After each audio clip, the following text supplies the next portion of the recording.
Hindi magpapadalos-dalos ang pamahalaan sa pagpapanagot ng mga tiwali kahit maraming nababagalan na sa proseso. Git ng palasyo, mas maigi ng sigurado kaysa magkamali o mabaliwala ang nasimulang investigasyon. Yan ang umarangkadang balita ni PRTV News Correspondent Christian Bascones. Sa resulta ng Octa Research Survey, lumalabas na karamihan sa mga Pilipino ang nababagalan umano sa mga hakbang ng pamahalaan kontra korupsyon. Wala pa kasing nakukulong mula noong sinimula ng investigasyon sa iskandalo ng mga flood control projects. Karamihan ay dismayado pero suportado ang kampanya ng administrasyon. Isa na rito si Jonathan. Nakatutok daw siya sa anumang magiging resulta ng investigasyon. Oo, magandang ginagawa ng gobyerno ngayon sa investigasyon. Ang maganda, sir, kulong muna yung mga korap. May niwala ako pag may makukulong, may nakulong na, pero pag ganito pa lang, hindi pa. Si Noel naman, galit sa mga korap pero malaki ang tiwala na mabibigyang hustisya ang taong bayan. Sana umaasa tayo. Sana matupad. Para sa kakabuti ng pamayanan, suportado tayo. Pero yung sa nababalitaan natin, yung tungkol sa control ng maraming korupsyon, yun din tayo tumututol.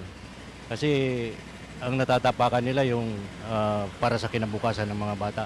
Nananawagan ng palasyo ng pasensya at tiwala sa proseso ng investigasyon sa mga umano'y irregularidad sa flood control projects. Paliwanag ni Palace Press Officer Yusek Claire Castro, mas mainam na maging maingat at kumpletuhin muna ang ebidensya bago maghain ng kaso upang masigurong matatag at hindi basta-basta madidismiss ang mga ito. Hindi po ito nadadaan sa pabilisan. At kung ito naman ay mapapabilis, napakaganda ng numero, marami nasampa sa korte, pero kalaunan, na-dismiss po lahat. Ano po ba ang mas hindi nyo tatanggapin?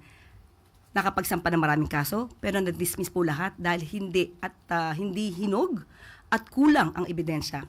Hayaan po natin ang ICI na bumuo ng kanilang investigasyon at kumpletuhin ang dokumento. Bukod dito, tiniyak ng Malacanang na patuloy ang paglilinis sa Bureau of Customs matapos muling banggitin ng US State Department na kabilang pa rin ito sa mga pinakakorap na ahensya ng gobyerno. Nakausap po natin mismo ang pamunuan ng BOC.